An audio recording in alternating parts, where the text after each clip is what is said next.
2020 ஆண்டு நடைபெற்ற தேர்தலோடு ஒப்புடைக்க தமிழ் தேசிய வாக்குகளாலே தேசிய மக்கள் சக்தி அந்த வெற்றியை இல்லாட்டி அந்த 3 ஆசனங்களை அடைந்ததாக சொல்ல முடியாது.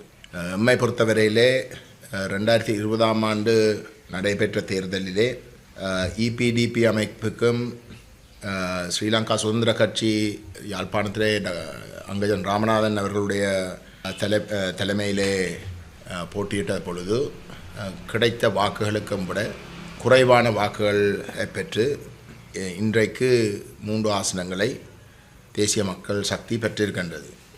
போன முறை டக்ளஸ் தேவானந்தாவுக்கும் அங்கஜன் ராமநாதனுக்கும் சேர்ந்து கிடைத்த வாக்குகளை எடுத்து பார்த்தால் இந்த முறை 3 ஆசனங்களை பெற்ற தேசிய மக்கள் சக்திக்கும் விட கூடுதலான வாக்குகள் கிட்டத்தட்ட 15,000 வாக்குகளுக்கும் விட கூடுதலாக பெற்று 2 ஆசனங்களை அவர்கள் பெற்றவை.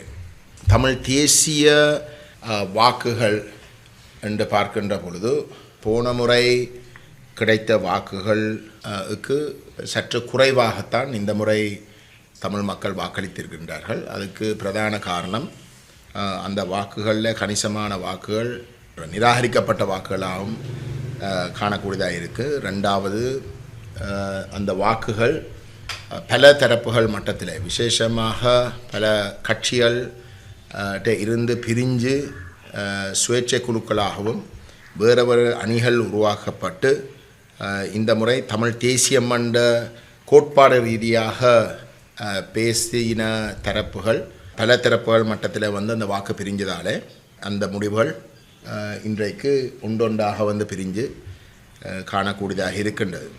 ஆகவே தமிழ் மக்களை பொறுத்தவரையிலே தமிழ் மக்கள் தமிழ் தேசியத்தை விட்டு விலகினதாக அல்லது தமிழ் தேசியத்தை நிராகரிக்கிற தேசிய மக்கள் சக்தி போன்ற தரப்புகளுக்கு வாக்களித்து இருப்பதாக கூறுகின்ற கருத்துக்களை நாங்கள் நிராகரிக்கிறோம்.